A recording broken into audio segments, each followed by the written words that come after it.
Welcome back, everyone, to the third Saturday in October. This is the recap of championship week. Some of us are feeling like champions. Others of us on this podcast are not so much. So, Cameron, I'm going to go ahead and kick it over to you before we get into the recaps of these games. How'd you do with your picks last week? I'm gonna just go ahead and say I did impressively terribly. It was impressive. The Yeah, it was fortunate impressive. part is we didn't have a singular pick that was shared. So my record was 1-5. With my sole win, I predicted Clemson over SMU. Ironically, the only game I wish that had not occurred in the way that it did, because it took my Alabama Crimson Tide, unfortunately, out of the playoff run. But we'll cover that a little bit later in the video. How did you do, Evan? Yeah, yes. That was quite impressive. Impressively awful. If there's anything that anybody should get out of this video is that I am clearly way better at these picks because Yeah, you, I you went definitely five and shouldn't. one. You definitely shouldn't take gambling advice from me.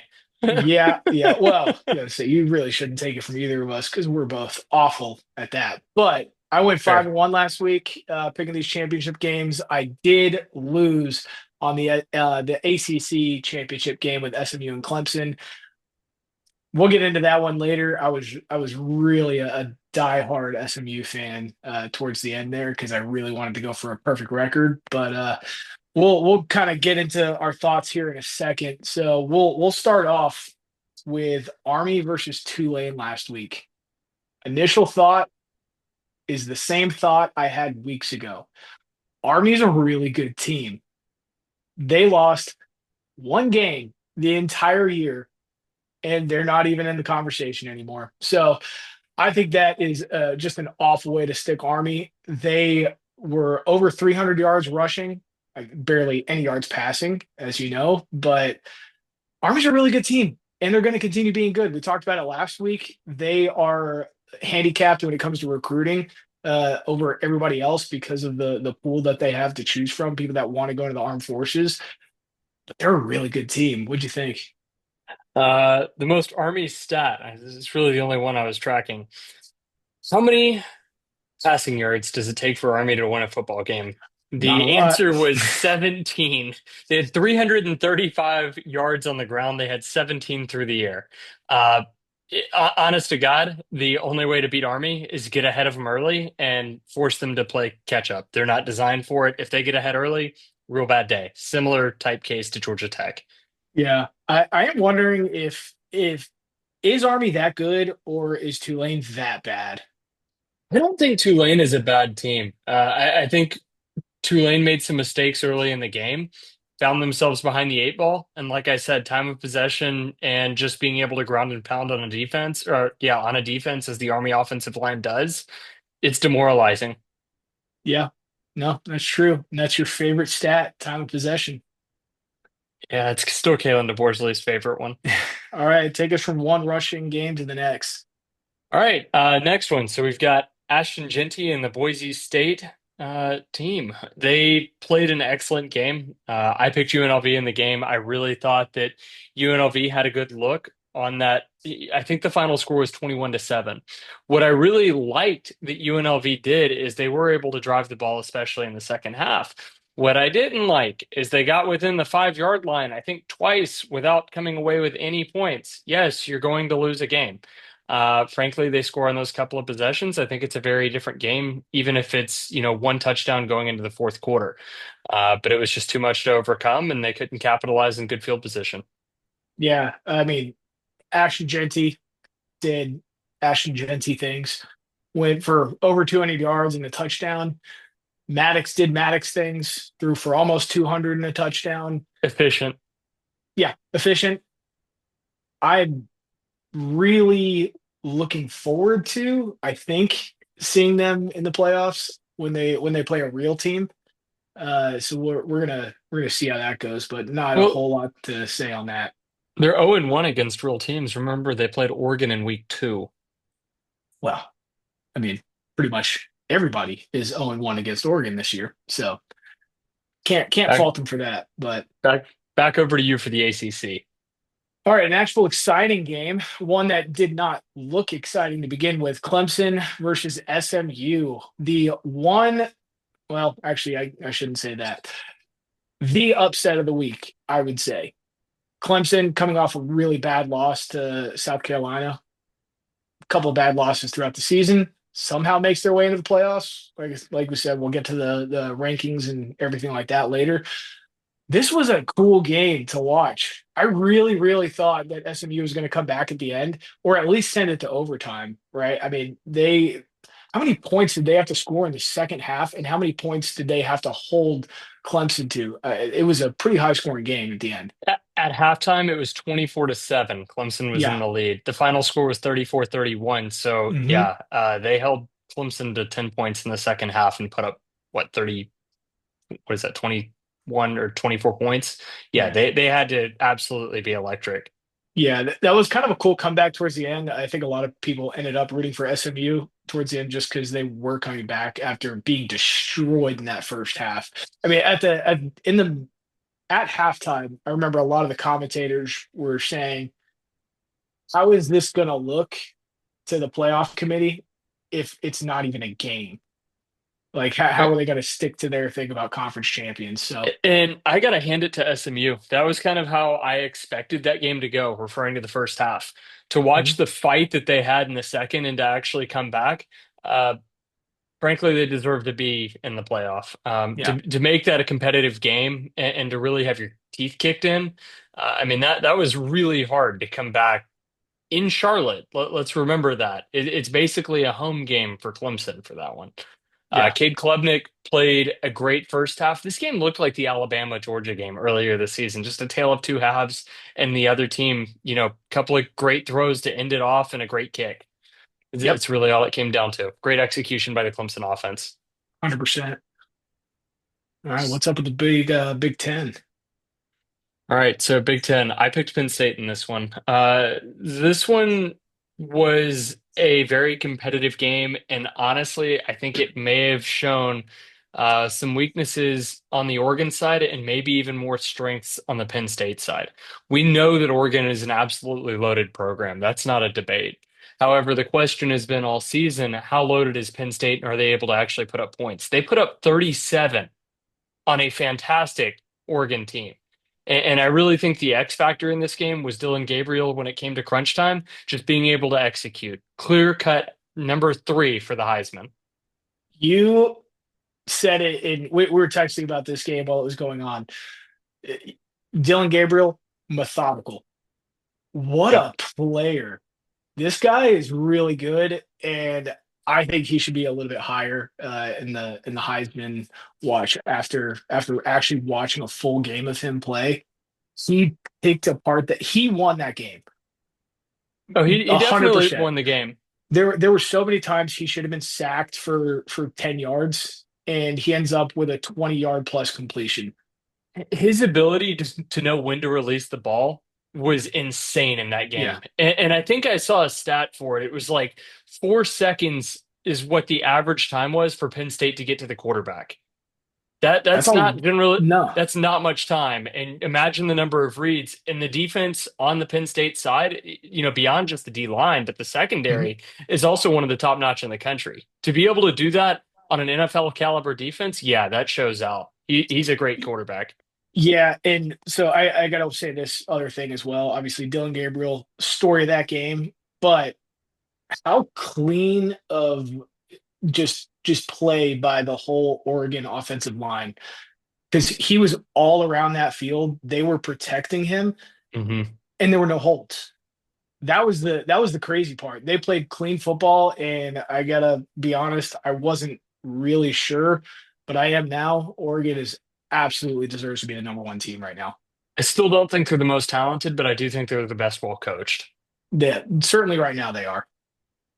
Oh, cool. All right, Big 12, Arizona State at Iowa State. This was a cool one. I love Arizona State. I just want to throw that out there right now. They're a fun team to watch. They were a team that was projected to be last in the Big 12 this going Yep. into this year.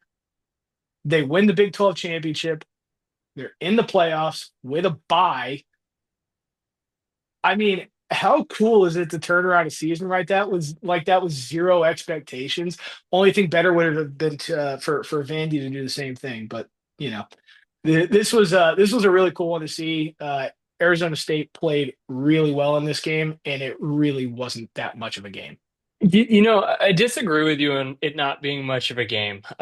In the third quarter specifically, the first half was great. Going into that third quarter, I've always heard you make a couple of mistakes, they can really show up in the box score at the end of the game. There was an interception, there was a fumble, just kind of all couple of bad plays led to what looks like a blowout on the scoreboard.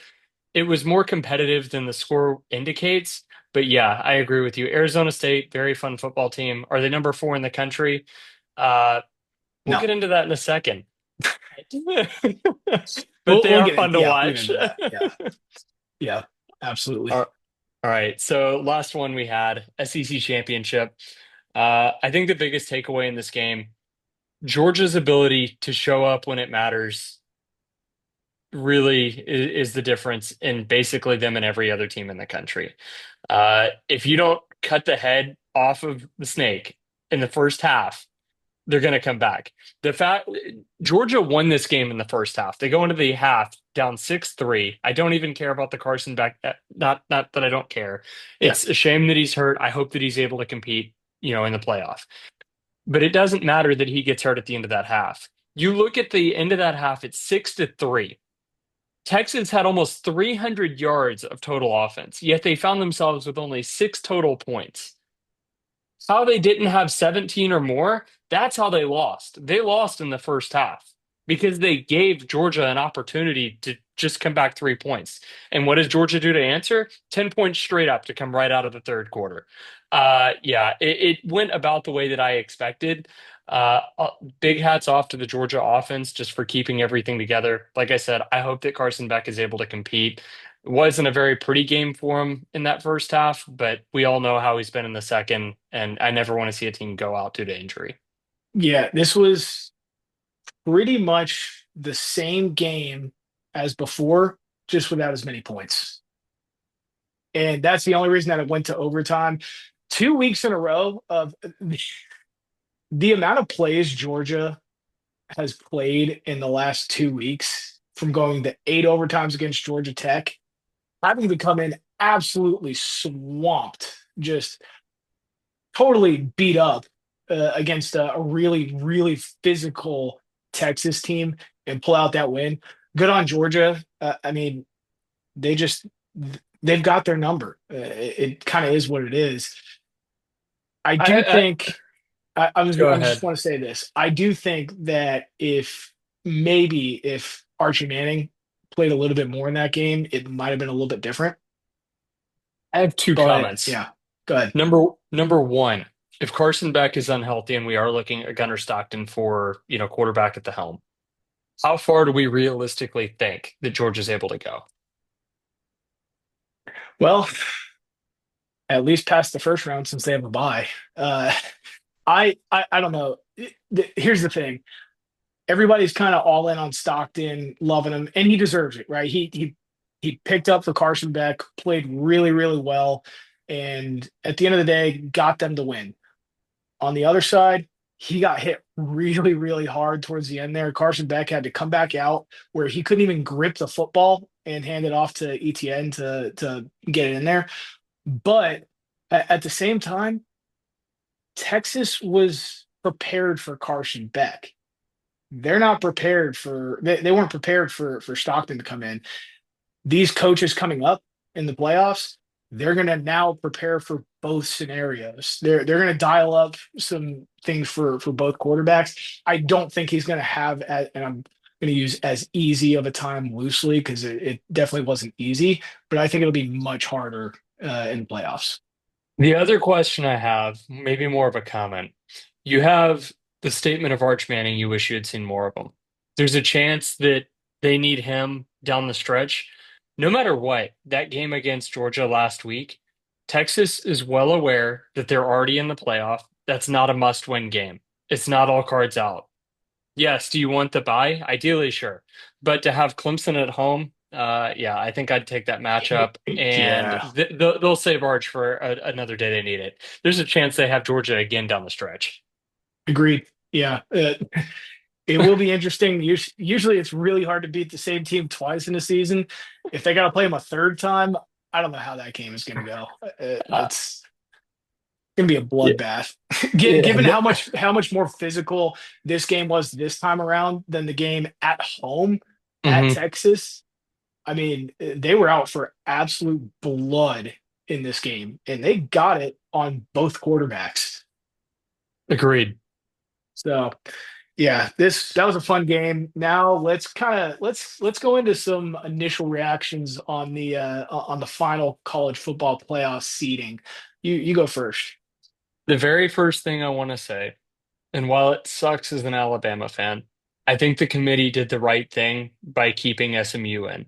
Yep. Um, the comment that I have on SMU is A, you shouldn't be penalized for playing in the ACC championship. That's the primary reason. If they were going to make the change, SMU needed to be ranked below Alabama last week so that it was easy justification if there was a loss. Mhm. I think based on the ranking and how everything was, they did the right thing by having them in. Is it a bummer? Yeah. Now, the harder part for me is I look at the criteria that the playoff is built off of, and the college football playoff rankings, not the seeding, but the rankings themselves. Seeing Alabama ranked at number 11 is a bit heartbreaking as a fan because you genuinely look at that team, and I got to tell you, you can keep SMU in. I really don't care. I understand them. Indiana has no proof either, but Bama has three losses. It's very hard for me to justify being in over any of those teams, but I really hate this at-large bid, and the first four conference champions get a bye. I really hate that. And Evan, you probably have more thoughts on that than I do. Yeah.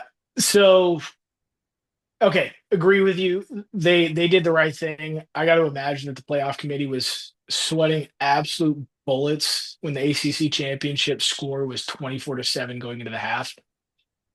I don't know what would have happened if it had kept being a blowout that entire game.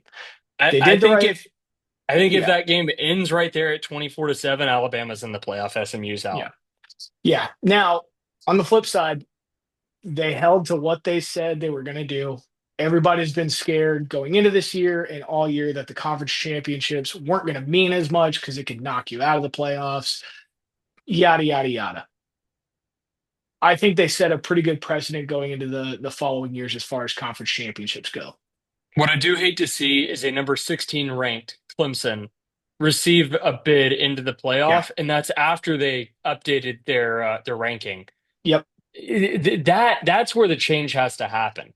Yeah. Conference champions do not receive automatic bids, and I definitely don't want to see a Big 12 team named Arizona State, who is definitely not better than Georgia, Ohio State, Oregon, or any of those Penn State, any of those other big programs, receive a bye due to basically not playing anybody. That's Mhm. outwardly bogus. Same Yes. thing with Boise. I'm fine seeing them in there. No bye. Yep. I agree. Now, on the flip side of that, general thoughts on the rankings. I am I don't understand it. Number one, they dropped Notre Dame two spots. I didn't Uh, understand that either. yeah, to get Penn State in at that spot, I thought that was a little bit weak. I don't really understand that, and I think this is an instance where I actually think Notre Dame's probably the better team out of the two of those. And there's a So, huge caveat to that, Evan. The easiest play-in games in the entire seeding went to Penn State, which was yep. completely unfair. So Penn State goes to where did they play? Indy? They go to Mhm. Indy. They lose. Competitive game we already discussed.